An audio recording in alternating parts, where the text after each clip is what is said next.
नमस्कार, आप देख रहे हैं आरएनआई न्यूज। मैं गुफरान खान।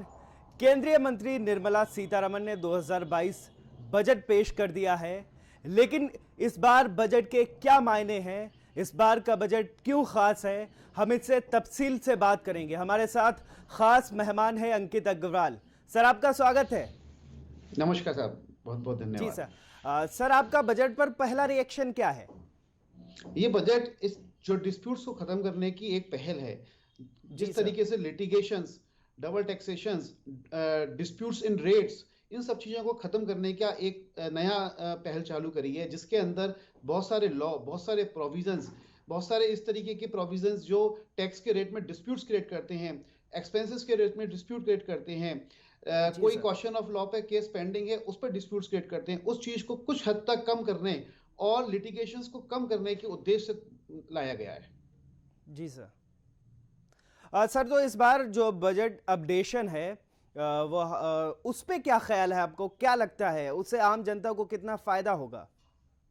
देखिए, इस बार के बजट से आम जनता को कोई विशेष, अगर आयकर की बात करें कि किसी तरीके का इनकम टैक्स के अंदर कोई स्लैब सिस्टम बढ़ाया गया हो, आम जनता जी। को इस तरीके का कोई रिलीफ नहीं है। मगर जी। अगर हम देखें कि जो कुछ ऐसे प्रोविजन जो आम जनता को कहीं ना कहीं परेशान करते थे, उसको समाप्त करा गया है किसी जी। तरीके से। जैसे कि कुछ रिटर्न्स भरने में लोगों से गलतियां हो जाती थी, इनकम टैक्स के जी। रिटर्न्स भरते वक्त गलत हो जाते थे या नहीं भर पाते थे, या इनकम छूट जाती थी। उसके लिए अपडेटेड इनकम टैक्स रिटर्न का एक नया कंसेप्ट चालू करा गया है। जो आयकर दाता रिटर्न भरने में गलती कर देते हैं, उनको वो भर सकते हैं। 2 साल का समय दिया गया है। 2 साल के अंतर्गत वो अपना रिटर्न भरेंगे, जो भी टैक्स रह गया है वो जमा करेंगे, और वो टैक्स के साथ साथ उनको उस पर इंटरेस्ट जमा करना होगा। पेनल्टी की जगह यहां पर 25% एडिशनल टैक्स, अगर वो 1 साल में अमेंड करते हैं तो, अपडेट करते हैं तो, और अगर वो 1 साल से 2 साल के अंतर्गत अपडेट करते हैं तो 50% एडिशनल टैक्स उनको जमा करना होगा। इस तहत वो अपना अपडेशन वॉलेंट्री डिस्क्लोजर के तहत कर सकते हैं और पूरी लिटिगेशन से बाहर रह सकते हैं। तो इस जी। तरीके से आयकरदाता परेशानियों में ना घुसकर अपने आप वॉलेंट्री डिस्क्लोजर करके इस चीज से रिलीफ पा सकता है।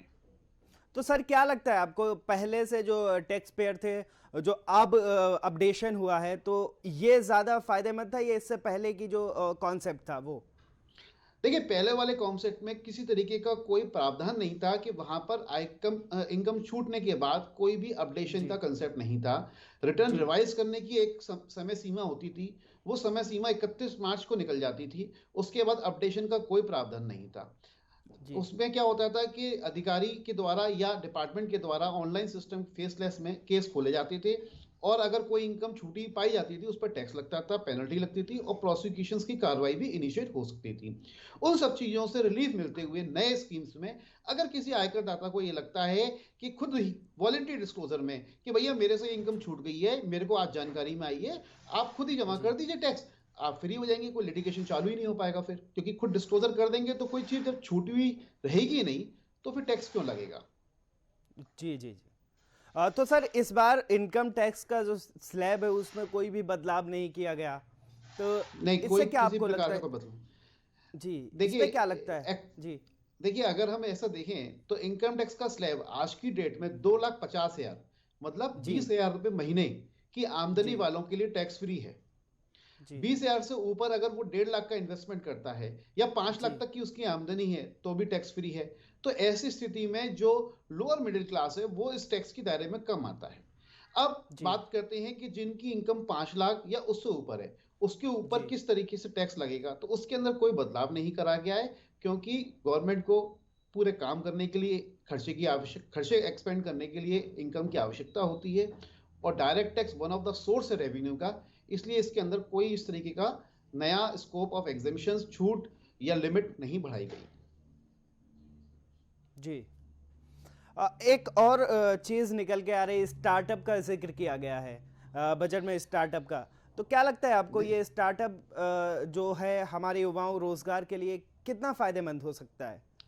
देखिए, ये एक अच्छी पहल है। इसमें क्या था कि स्टार्टअप के अंदर 31/3/2021-22 तक जो समाप्त होने जा रहा था ये फाइनेंशियल ईयर, ये जी। लास्ट डेट थी इनकॉर्पोरेशन करने के लिए स्टार्टअप के। तो स्टार्टअप को अब इनकम टैक्स की 10 साल में 3 साल की जो छूट होती है, उस प्रावधान को उपयोग करने के लिए अब ये टाइम लिमिट 1 साल और बढ़ा दी गई है। जी अब 31/3/2023 तक अगर कोई स्टार्टअप इनकॉर्पोरेट करता है तो उसको भी इस जी प्रावधान का लाभ मिलेगा।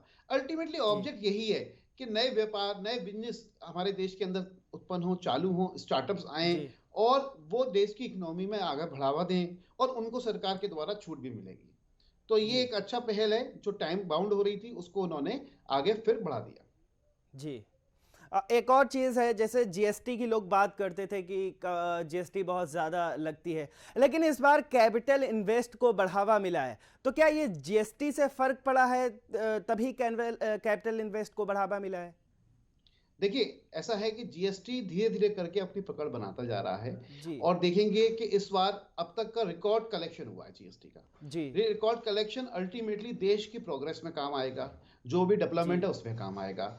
और कैपिटल जी इन्वेस्टमेंट इसलिए, एक्सपेंडिचर इसलिए बढ़ाया गया है क्योंकि इसकी जी आवश्यकता थी देश के लिए डेवलपमेंट के लिए इसकी आवश्यकता थी। अगर कैपिटल जी एक्सपेंडिचर नहीं बढ़ाएंगे तो फिर डेवलपमेंट किस तरीके से हम लेकर आएंगे। आज हम टेक्नोलॉजी जी के समय में आ चुके हैं, हर चीज डिजिटल हो चुकी है।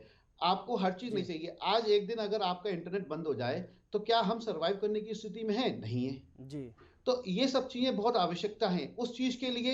एक वन ऑफ द हेल्प मिली कि जीएसटी का कलेक्शन बढ़ा। जीएसटी के जी कलेक्शन बढ़ने से गवर्नमेंट को अपने एक्सपेंडिचर करने में आसानी रहेगी और वो जी आगे और इस तरीके से खर्चा कर पाएगी, क्योंकि जी कलेक्शन से ही तो अल्टीमेटली खर्चा होगा। जब पैसा आएगा तभी खर्च होगा। जी सर, एक और मेरा आपसे सवाल है कि क्रिप्टो करेंसी का बहुत ज़्यादा जिक्र हो रहा है, और क्रिप्टो करेंसी का जब बजट में जिक्र हुआ तो उसके बाद से एक तरीके से ट्विटर पर ट्रेंड करने लगा। तो क्या आप बताएंगे? पहले तो ये मेरा पहला सवाल है आपसे, आप आसान भाषा में ये बता दीजिए क्रिप्टो करेंसी क्या होती है, उसके बाद मैं विस्तार से आपसे इस पे चर्चा करूंगा।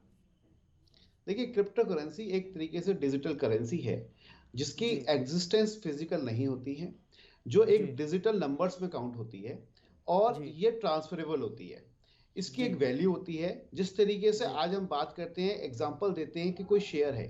आज वो जी शेयर आपने 100 रुपए का खरीदा था, कल जी को वो शेयर 300 रुपए का हो गया, तो जी उसकी वैल्यू 300 टाइम्स 300 रुपीज हो गई। वही एक जी क्रिप्टो करेंसी का कंसेप्ट है। बहुत सारी क्रिप्टो करेंसी हमारे देश में रन कर रही हैं, मतलब अलग अलग कंट्रीज में रन कर रही हैं, जिसका उपयोग हमारे देश में भी हो रहा है। और उसके अंदर वो डिजिटल फॉर्म्स में होती हैं। लोग परचेज करते हैं, सेल कर देते हैं, एक्सचेंज कर लेते हैं। इस तरीके से उसका व्यापार चलता है। मगर इसके ऊपर इनकम टैक्स के अंदर कोई भी प्रोविजन नहीं था कि इस पर टैक्स लगेगा, तो कैसे लगेगा, किस तरीके से जी लगेगा। क्योंकि आमदनी तो है। आज आपने जी 10,000 की क्रिप्टो करेंसी खरीदी और जी 1 लाख में बेच दी या 50,000 में बेच दी, तो जो उस पर मुनाफा हुआ उस पर टैक्स तो लगेगा क्योंकि आमदनी है। मगर कोई प्रोविजन ना होने के कारण यहाँ पे एम्बिग्यूटी थी कि हम टैक्स का रेट कौन सा लगाएंगे, कैपिटल गेन जी में ले जाएंगे, अदर इनकम में ले जाएंगे, या किस तरीके से टैक्स लगाएंगे और जी इस पे क्या टैक्स लगेगा या नहीं लगेगा, क्योंकि प्रोविजन तो कहीं क्लियरली नहीं था। उस चीज को रूल आउट करने के लिए, प्रॉपरली डिफाइन करने के लिए, क्लैरिफिकेशन के लिए अमेंडमेंट लाया गया। और वर्चुअल वर्चुअल एसेट्स के ऊपर, एक तरीके से वर्चुअल एसेट्स जिसे कहा जाता है, उसके वर्चुअल डिजिटल एसेट्स, उसके ऊपर इस बार टैक्स के प्रोविजन लागू कर दिए गए। जी तो क्या क्रिप्टो करेंसी का इतना जिक्र हो रहा है, ये आने से भविष्य में कुछ फायदा होगा? देखिए, क्रिप्टो करेंसी के लिए तो अब देखा जाए तो कहीं ना कहीं पहल इंडियन गवर्नमेंट ने भी करी है कि अगर जी आरबीआई के थ्रू वो क्रिप्टो करेंसी भी, अपनी इंडियन क्रिप्टो करेंसी लाने की प्लानिंग में है। और उम्मीद है जी कि मार्च 23 तक कुछ ना कुछ इसके ऊपर प्रारूप आ जाना चाहिए। जी क्योंकि रेवेन्यू को ही अगर इनकम हो रही है और उस पर टैक्स लगेगा, तो रेवेन्यू पर्पज से उस पर टैक्स लगना चाहिए। और वो टैक्स कैसे लगेगा, उसके प्रोविजन क्या होंगे, किस तरीके से वो टैक्स लगना चाहिए, उसके लिए इन्होंने अमेंडमेंट प्रोविजन लेकर आए। जैसे कि जी सीधा सीधा कहा गया उन्होंने कि भाई जो भी क्रिप्टो करेंसी से इनकम होगी उस पर 30% टैक्स लगेगा। कोई भी जी क्रिप्टो करेंसी का लॉस है वो अलाउ नहीं होगा।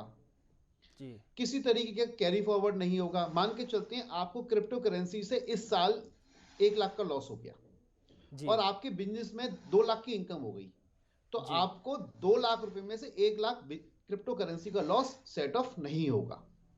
जी वो 1 लाख का क्रिप्टो करेंसी का लॉस खत्म हो जाएगा और 2 लाख रुपए की आमदनी पे आपको साधारण टैक्स जैसे दे रहे थे वैसे देना पड़ेगा।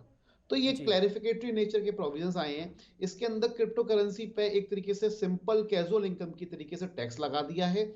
लॉस अलाउ नहीं करे गए हैं, कैरी फॉरवर्ड नहीं करे गए, 30% का टैक्स का रेट लगाया है। जी।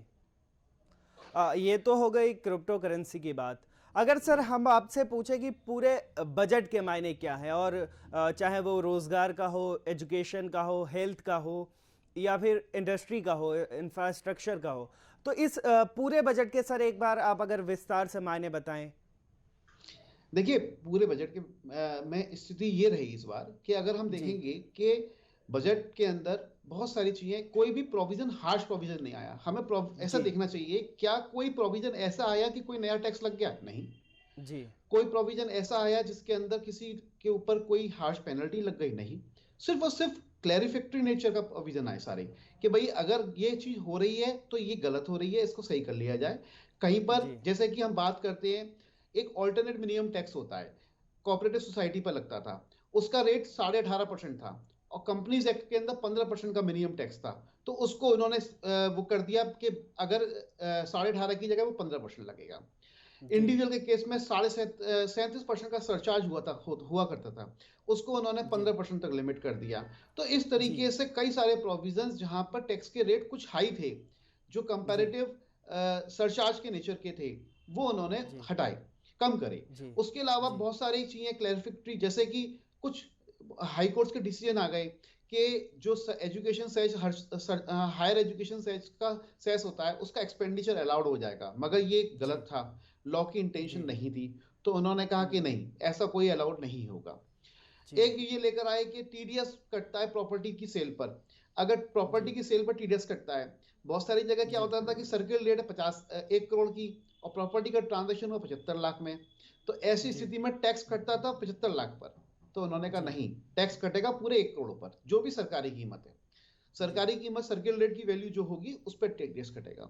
तो इस तरीके से बहुत सारे प्रोविजंस, चाहे कॉर्पोरेट की बात करें, चाहे हम आम आदमी की बात करें, चाहे हम डिफरेंट सेक्टर्स की बात करें, सारे प्रोविजंस का अल्टीमेट उद्देश्य कहीं ना कहीं लिटिगेशंस को कम करना, डिस्प्यूट्स को कम करना, और टैक्स के रेट्स में अगर कहीं कोई गलत हो रहा है उसको ठीक करना, यही एक जी उद्देश्य था। उसी उद्देश्य से बजट आया।